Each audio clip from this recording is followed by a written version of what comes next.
Hello, welcome back to another morbid video. You're not going to believe me when I tell you this, but it is true. It's crazy, it's a coincidence, and it makes you realize that maybe these things aren't so strange. Maybe these horrible things are happening all around us all the time and we're just not aware of it. Because this video is about how my neighbor murdered my other neighbor.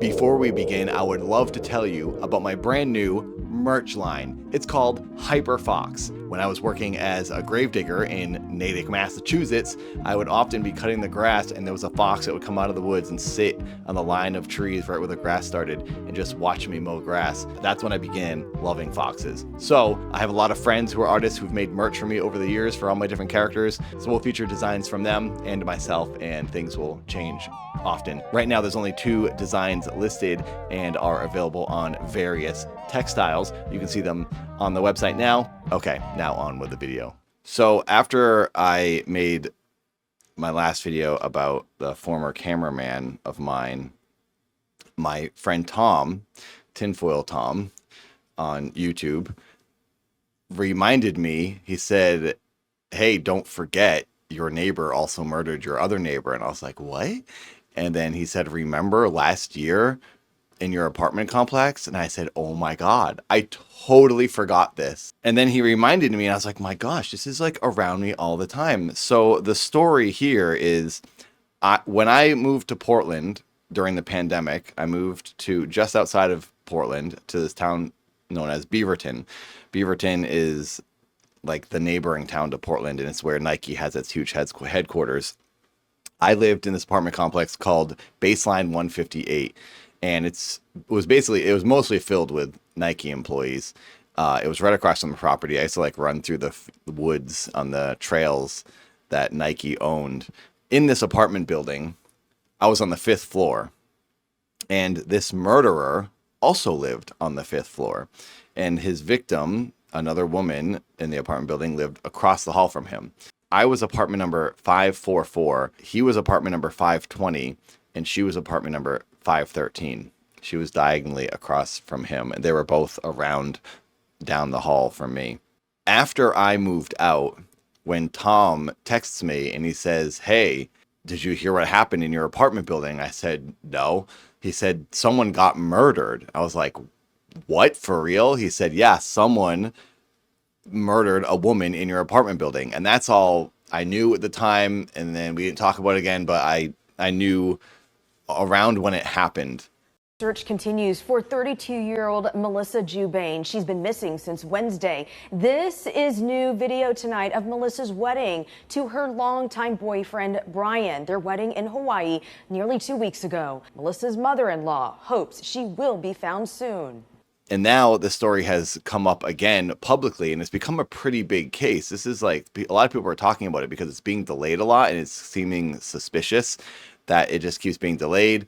But apparently things I'm reading are because there's been so many homicides in Oregon, and in this area there's only like 10 defense lawyers that are doing like all the cases.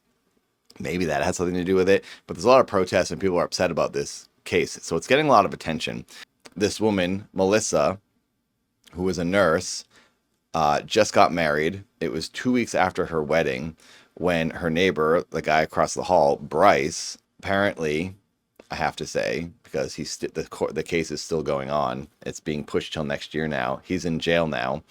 He broke into her apartment, kidnapped her, and then took her somewhere and murdered her, and she was found 3 days later. Earlier Monday, a grand jury heard from 17 witnesses before deciding there was enough evidence to indict Schubert, who lived in the same apartment complex as Jubain.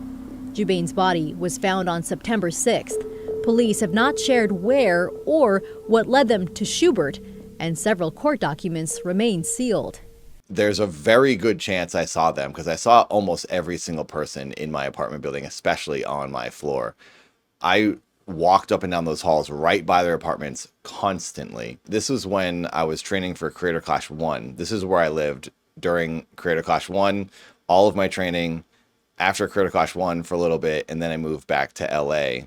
So this is when I was there in this building. So I probably saw both of these people. Then almost a year later, when I'm living in LA, is when the murder happened. I've tried to find a lot of information on this. There's just not a lot out there. They're saying that the motivation is being kept secret. They're not talking about that. The lawyers aren't releasing certain information, so we don't really know why this guy did it. I'm not sure if he saw her at work one time at one of the medical facilities, but they were both nurses, and maybe that's something he talked to her about in the building when seeing her. There's still a lot that we don't know about what happened here, guys. A judge sealed court documents, including the probable cause affidavit used to arrest Schubert, though last October, prosecutors say Schubert used a weapon and had been deliberately cruel during the incident. Prosecutors added they don't believe Schubert can be rehabilitated, and there might be another reason as well for why this trial is being pushed back from September all the way to next March. Schubert's attorneys say that they, at the same time, are also the lawyers for a couple of homicide investigations happening down in Coos County. The trials in those cases begin as early as August, so pretty close to that September trial date as well. And then for me, personally, it's just odd and shocking and surprising in a whole other way, because it's like, I was sleeping right down the hall from these people. Feet away. I could walk over there, and then on top of it, my cameraman. So I'm like, wait, what? This person, and now these people near me, and then this person, like, what's happening? Why is this around me? Then I'm reading all the comments on my cameraman video, and thank you everyone who's watched that and has commented. I was shocked to read some of these comments that you guys are leaving about situations you've experienced, people you've known. People are saying like, oh, my best friend from high school did this to someone. My aunt did this. My neighbors upstairs did this to her husband. Like, it's crazy how many people out there know or interacted with or were in some way connected to a murderer or someone who was murdered. It's depressing, it's horrifying, and it's eye-opening in the worst way. And it makes me think of this question I used to ask my friends, sort of as like a joke and just kind of like a crazy, like, you ever think about that? Like a weird, it's twisted, but a question it popped in my head one time when I was driving. I was driving down the highway, and I looked over to a car next to me, and it was just an unassuming guy driving a car. And I thought, what's that guy really up to? What's really going on? What's he doing? He could be driving to his wedding. He could be driving to vacation, or he could have a dead guy in his trunk.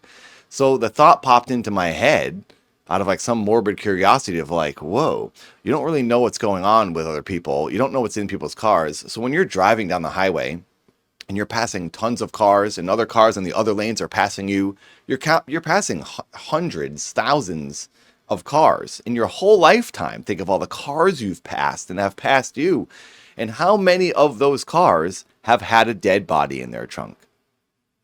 Probably at least one in your whole lifetime. And that's kind of crazy. We've all probably come in contact or within the vicinity of a murderer, a murder suspect, or a dead body, and we just don't even know it. And it just kind of freaked me out and made me want to make this video just to sort of talk about it. So I have made a lot of videos under the Grave Stories playlist. Yes, I was a former gravedigger, and that was sort of the inspiration and motivation to start doing these spooky videos and investigations. But this video and the last video are very different. The format is different. I'm kind of liking just talking like this. I might just do this for a lot of subjects and topics. So if you like things like this, please watch all the other videos. I have a lot of them, and I have some videos I uploaded to another smaller channel that I'll probably start uploading here if the audience here wants to see them. Well, there you go. There is that horrible, sad story. I know people have covered this in the past, but I only wanted to mention it because it was on my mind, and it really was crazy to me that it happened in my apartment building. So thank you for listening to me.